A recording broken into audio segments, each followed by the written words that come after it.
আপনারা জানেন গত দুদিন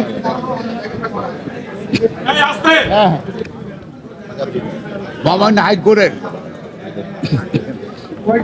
ডিভিশন বেঞ্চে মিস্টার জাস্টিস আকরাম হোসেনের সমন্বয়ে ডিভিশন বেঞ্চে দুদিন হিয়ারিং হয়েছিল। সাবজেক্ট ম্যাটার ছিল যে ইশাকের শপথ বন্ধ করার জন্য জৈনিক মামুন রশিদ এটা রিড করেছিল তার শপথ এবং রায়কে চ্যালেঞ্জ করে। 2 দিন হিয়ারিংয়ের পরে আজকে মহামান্য সুপ্রিম কোর্টের হাইকোর্ট ডিভিশন রায় দিয়েছে। সে রায়ে তাদের আবেদন রিট পিটিশনটা অর্থাৎ রিট পিটিশনটা সামারিলি খারিজ করে দিয়েছে এবং আদেশে মহামান্য হাইকোর্ট ডিভিশন বলেছে এই মামলাটা এসেছে ট্রাইব্যুনাল থেকে।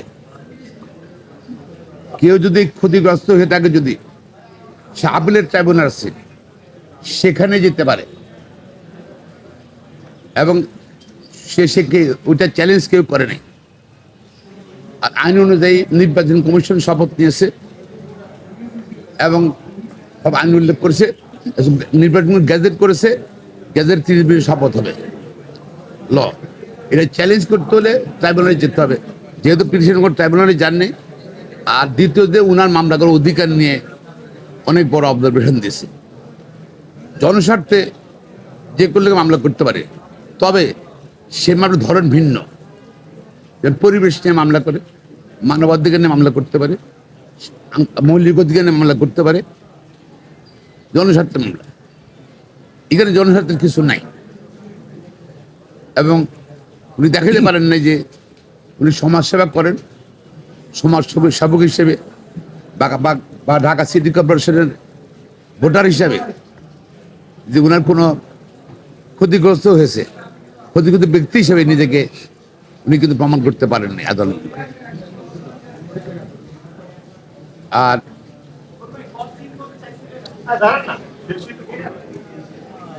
এবং আদালত আরো বড় অবজারভেশন দিয়েই মামলাটা খারিজ করে দিয়েছে। ফলে ইশাকের শপথ নেওয়ার আর কোনো বাধা রইল না। তো আগামী 26 তারিখের মধ্যে শপথ নিতে হবে। শপথ যদি না দেওয়া হয়, যেহেতু ট্রাইব্যুনালের একটি আদালত হাই কোর্ট অফ দ্য কান্ট্রিতে চেষ্টা করছিল একটা মহল শপথকে বন্ধ করার জন্য, সেটা ব্যর্থ হয়েছে। আর যদি শপথ না দেওয়া হয়, সেটা আদালত অবমাননা হবে। যারা সংশ্লিষ্ট, যাদের নলেজ আছে মন্ত্রণালয় সম্পর্কিত, সবারই আদালত অবমাননা হবে। এবং আমরা কিন্তু আইনজীবীরা এর মধ্যে আলোচনা করে নিয়েছি, নেক্সট স্টেপ কিন্তু কন্টেম্পট অফ কোর্ট হবে। আমরা আশা করছি সরকার আইনের শাসনে বিশ্বাস করবে, রায়ের প্রতি আস্থা রাখবে। ট্রাইব্যুনাল এবং হাইকোর্ট ডিভিশনের আজকের রায়ের প্রতি আস্থা রেখে আগামী 24 ঘন্টার ভিতর তার শপথের ব্যবস্থা গ্রহণ করবেন।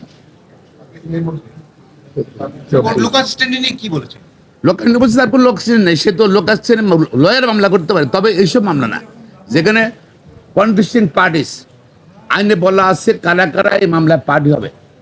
এটা সিভিল কেসে কিন্তু আপনি অনেকগুলো পার্টি করতে পারেন, কিন্তু এখানে কিন্তু শুধু প্রতিদ্বন্দ্বী প্রার্থীরা পার্টি হবে, আর কেউ পার্টি হবে না। আর সুতরাং প্রতিদ্বন্দ্বী প্রার্থী, সে প্রতিদ্বন্দ্বী প্রার্থী নয়, সে আপিলও করে নাই, তার লোকাশ্রী নেই এখানের মধ্যে, সেটাই।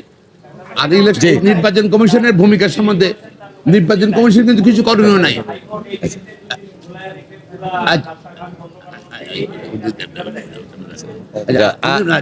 নির্বাচন কমিশন কিন্তু গতকাল স্টেটমেন্ট করে বলেছে তারা আদালতের নির্দেশ পেলে স্বাধীনতার পরে যতগুলো রায় পেয়েছে সবগুলো তারা কার্যকর করেছে।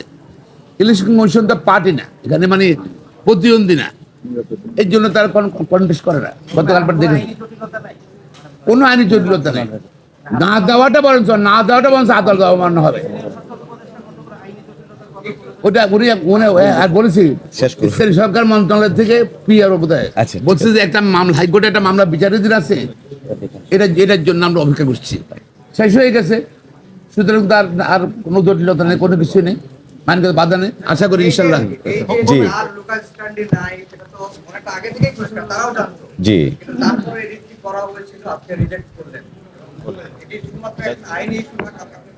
জি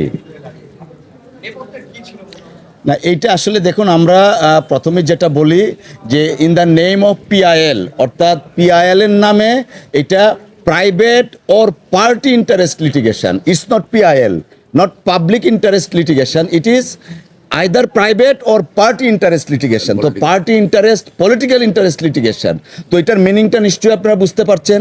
আমরা যদি গত কয়েকদিনের ধারাবাহিকতা দেখি, এই স্থানীয় সরকার মন্ত্রণালয়ের উপদেষ্টা লয়ার নোটিশ ইস্যু করা হয়েছে, কোর্টে মামলা পেন্ডিং, যে কারণে শপথ নিতে দিচ্ছেন না।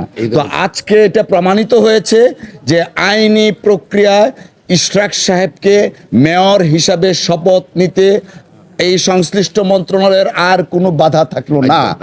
শপথ নিতে বাধা প্রদান করে আদালত অবমাননার শামিল হবে।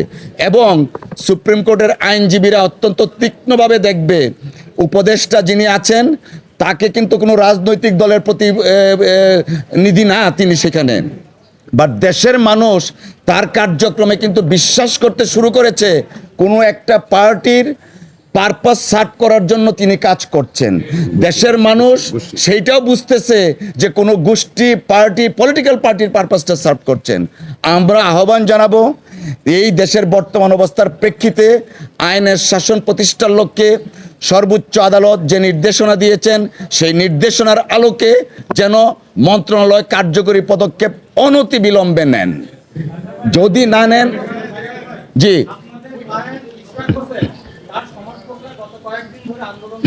জনগণ মনে হচ্ছে ঢাকাবাসী